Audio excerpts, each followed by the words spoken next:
What's up, guys? All right, so today, it's Saturday today, it's a beautiful day, and I'm home now from my 4,000 mile trip, and I got caught in the rain with the Camaro, so I'm cleaning it. Now, I normally would use a no rinse solution. Let me go ahead and show you what this stuff looks like, because it's phenomenal. But every once in a while, you're going to want to go ahead and do a nice foam bath, or what we would call a sudsy bath. So I normally use this. All right, and just make sure you use the recommended amount. This is called No Rinse Wash and Shine. This stuff's phenomenal. You put just a tiny bit in a bucket, and you can actually clean your car in the garage using no water except for the water you have in your bucket. It just wipes on, and then you can just wipe it off with a clean terry cloth. This stuff, though, Meguiar's, they've got the real soapy sud stuff. The reason why it's important to use Meguiar's or some type of a foam cannon or whatever is because, your paint gets imperfections and dirt that stuff not necessarily won't get off. So, this is going to be a multi-step cleaning process. I've done 2 coats of foams, which means I coat the whole car in foam, let it soak in, spray it off. Then I coat it again and really get into the details, where I clean, the front of the car and get all the bugs and shit off of it. And now we're going to go ahead and dry her, and then from there, I'm going to bring out the orbital polisher and kind of see if there's any clear coat scratches or anything like that I want to get out. Other than that, we'll do a tire application, do a little bit of an interior detail, and this car is done. And then I got to work on this beast, the Roush Raptor, which is also dirty right now. And that's going to take a minute. Obviously, that's a much bigger vehicle, but today's a fun day of cleaning, and I'll follow up here as we go along, and hopefully you guys will pick up some tips. One note when you're washing the car, you do not want to go in circular motions. Let me repeat that. You do not want to go in circular motions. You want to go in smooth strokes, and you want to kind of use a different part of your terry cloth as you go. You also want to use at least 2 buckets. This is a dirty bucket. This has clean, soapy water. So as I kind of get the shit off of it, I put it in here, and then I go ahead and rinse it out real good. And I look at it and make sure there's not rocks or bugs or things like that are going to cause clear coat scratches. And that's how you can keep a paint job looking good. So we'll check back in here in a little bit and see how the progress is. I thought I might clarify a little bit more about what I mean. So you fold it into 4s. This is a really nice high count terry cloth. You can get these on Amazon. And this is how you do it. You just go like that until, you get it dried. Notice I'm not doing circles, going in nice clean strokes. And then what I'm doing is I'm flipping it onto a new section. Make sure that you always keep it on the side that has the best, softest edge. If you find a place like that, you want to go ahead and just kind of, go in a straight line. And this will prevent majority of your clear coat scratches. These guys who have all this fucking beat up paint jobs, well, it's because they never learned how to fucking clean their cars, and they watch too many wax on, wax off movies. Mr. Ninja Man, that was not how you detail your car. So as you can see, doing it correctly, it's beautiful. You just have a phenomenal carbon fiber hood, which is what the manufacturer intended. And now, windows, you don't have to be so bad on. You can just kind of go whatever you want with those. They're pretty much scratch proof. But the carbon fiber wing, same thing. I'm going to go ahead and lay it on. And I'm going to do nice, smooth strokes, right? Down here. Perfect. Yep. I'm not applying a lot of pressure. All I'm trying to do is get that moisture off of it. It's already been cleaned, And then we go ahead and do the underside. Oh, see this right here? Now that's something you're going to want to grab. Otherwise, that's going to cause a clear coat scratch. So, it doesn't take any longer than it otherwise would. You just want to be mindful as you go along, and hopefully those tips. Here's some more fun tips, and some of this is probably obvious, but basically you want to start in the shade. As you can see, there is no direct sunlight. That'll help you prevent the sunspots because, we use hard water, and the minerals in the water will hit the sun and it'll dry and it'll leave these fun little dots all over your car. You pretty much have to clean it twice because it could potentially look worse than when you started. The other thing is you don't necessarily go in order of like where you're standing when you're actually drying the car. You want to start with, like I did, the carbon fiber bits that show, you know, everything because they're gloss, and then you want to move on to the black bit. So in this particular vehicle, I moved on to the matte, you know, treatments. Just the hood though, I didn't do the bottom yet because it's not that important at that point. But I also did the mirrors because they're blacked out, and then I moved on to the windows. So I want to make sure the windows look nice and good, you know, because obviously that's a big, you know, part of the car that gets a lot of eyeballs, and you want to make sure that's clean. And then after I've done all that, I move on to the body. So, you know, and again, I'm doing the same. I'm doing smooth strokes, and I'm trying to make sure that I'm turning this and using the softest parts. Only after I've done all that do I actually get to the details, right?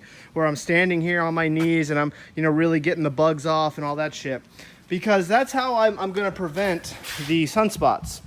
And I haven't even done the wheels yet. So the wheels, I will actually sit down, individually do. I'm gonna spray the tire walls, and I'm gonna really get in there with a nice terry cloth and just really detail them up so that they look nice. You know, and you know, it's okay that they don't dry immediately like the body has to. Otherwise, you're gonna get those sunspots.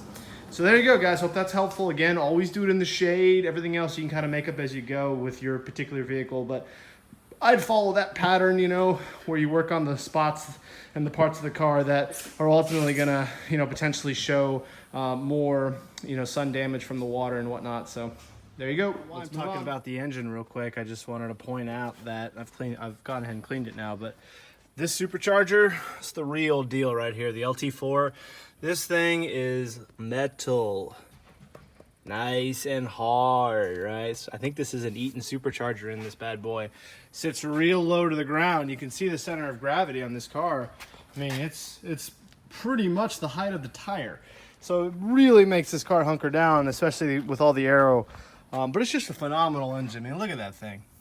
I mean, it's like out of the box a supercar. You really don't have to do anything. I mean, people have told me, oh, you could do some bolt-on mods and, you know, put a tune on it and make 800 wheel horsepower. I'm like, I can't even use 650 wheel horsepower, whatever the hell this thing puts down. It probably puts 590, 585 to the wheels. I mean, how fast do you want to go? I mean, you know, even on a track, you're going to be testing the limits of the track with that much power in a car that's this light. And then if you're on the street, I mean, Christ, you know, you're already flying by people doing 140. I mean, you want to do 180? Okay, you just need about 3 more seconds to gain speed. I mean, really, I don't know why anybody would need to go that fast. And it already sounds absolutely phenomenal. Oh, when you put it in track mode, golly, this thing just sounds like heaven. In fact, you know what? I'm getting to the point where getting finished. So let's go ahead and grab the keys. I'm gonna start her up for you. That way you can hear it. Now, it's not gonna start in track mode. Track mode is something that you have to actually manually reset every time you get in and out of the vehicle.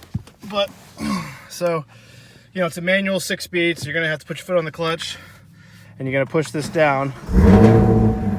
Okay, now to put it in track mode, you're gonna wanna go ahead and do that, and then that right there, and then what it'll do is it shifts into it. Okay, go ahead and turn this off so you can actually hear me. Just gonna give it about, you know, 15 seconds or so to warm up. I mean, it should be fairly warm already because I, you know, been moving it this morning, but yeah. So you can just hear it, but you hear this, guys? Check this out.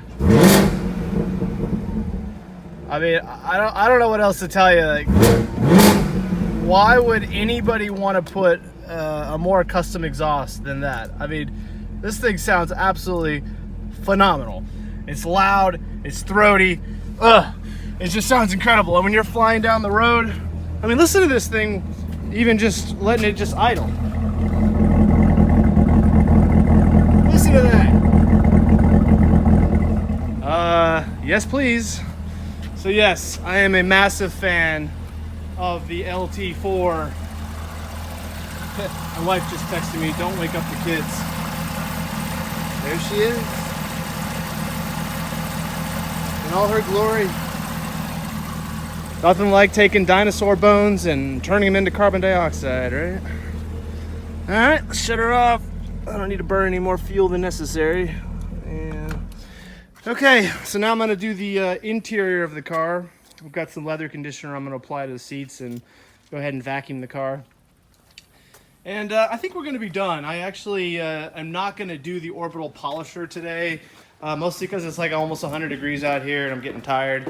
But if you wanna use the orbital polisher, I'm gonna go ahead and tell you how to do it, okay? So this is what an orbital polisher looks like. They are not cheap, a couple $100. Got this one on Amazon. This is called the Torx. All right, so you can see it. What you're gonna do is you're gonna wanna go to Chemical Brothers or a company that's similar, and you're gonna wanna order a series of pads. Okay, so these are what the pads look like. You put the pads on the orbital polisher, okay? Then you want to take your product. So the product is going to look somewhat like this, all right?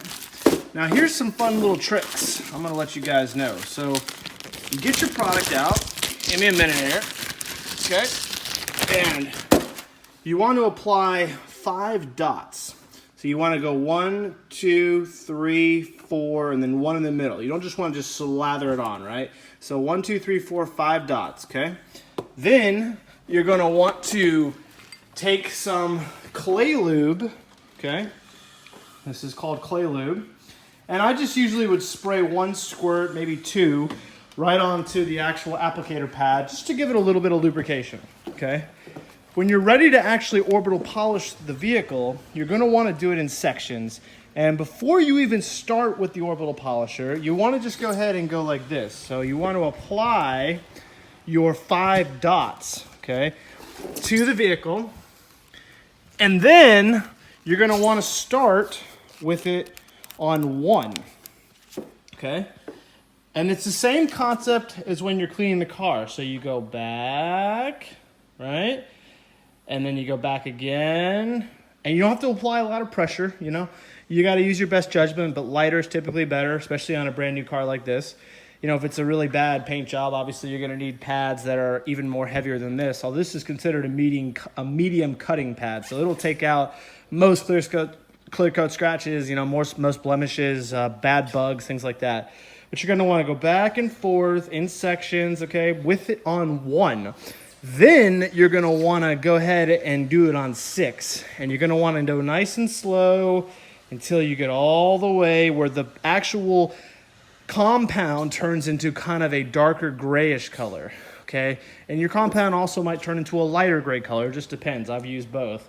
But basically, you're gonna wanna use your best judgment. I only usually do 1 or 2 passes. It's all that's usually necessary. And then you're gonna wanna put your orbital polisher down.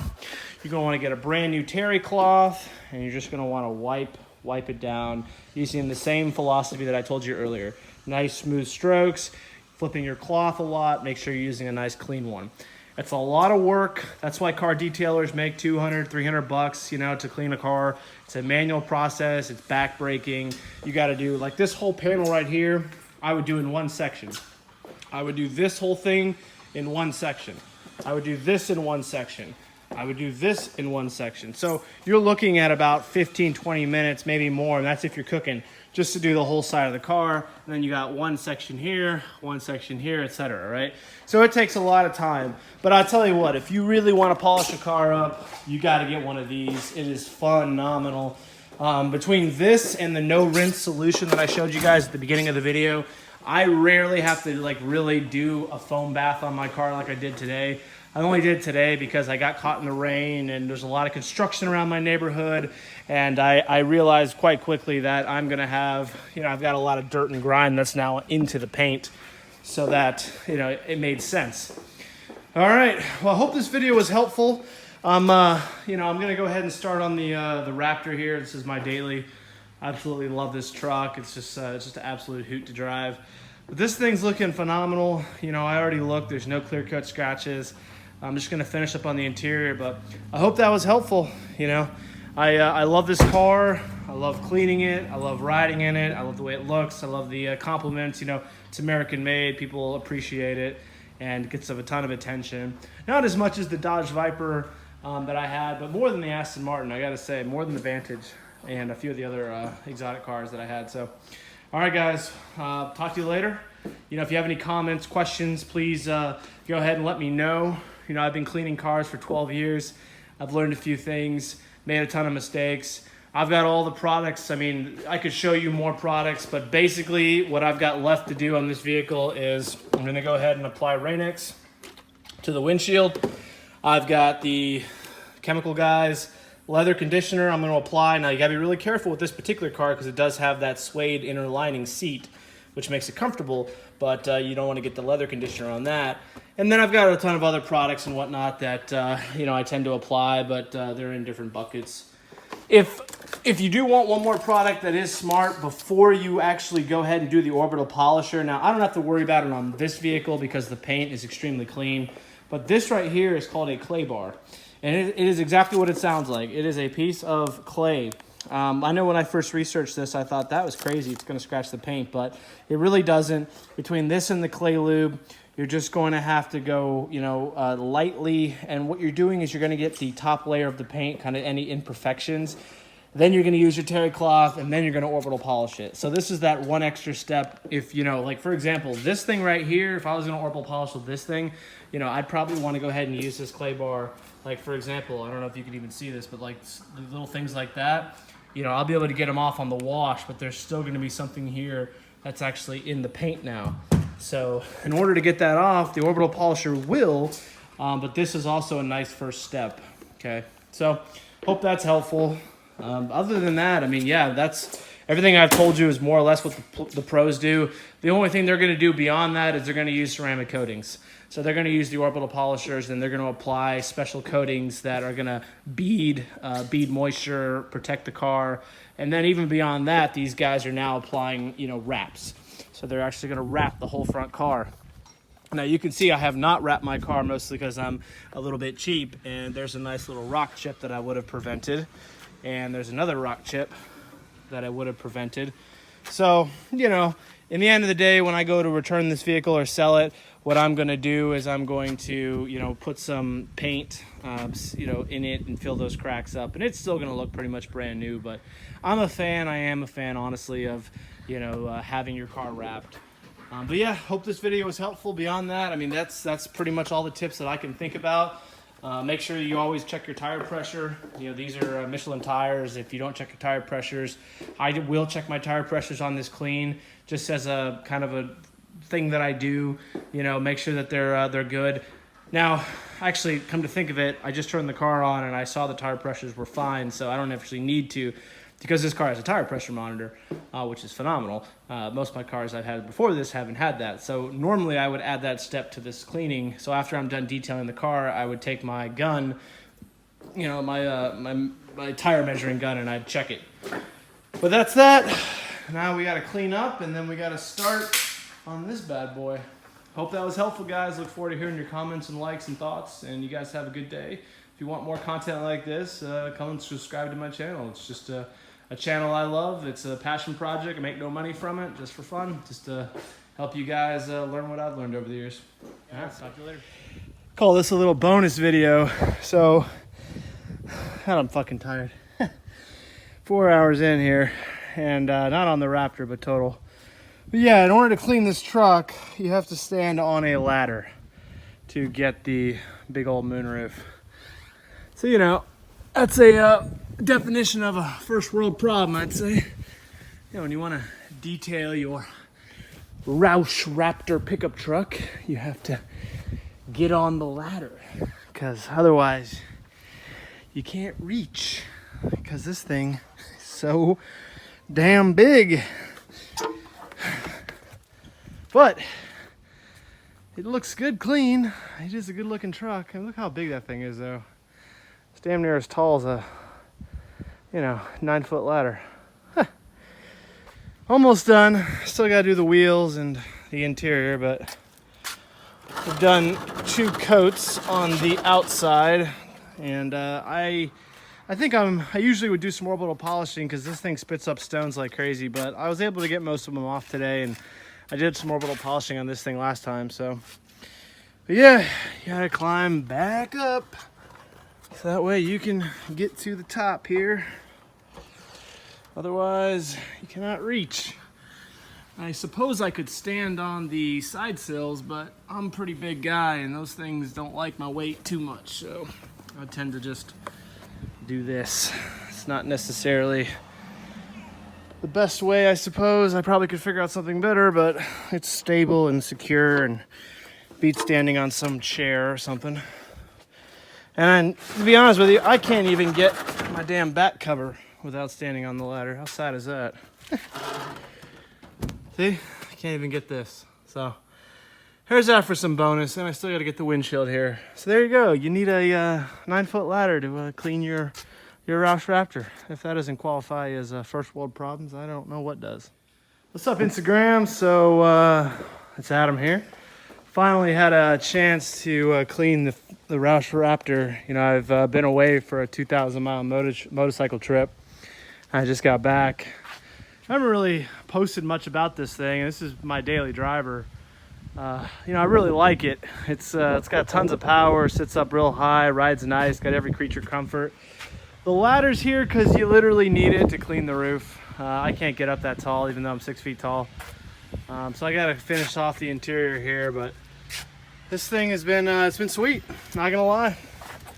This is a bad truck.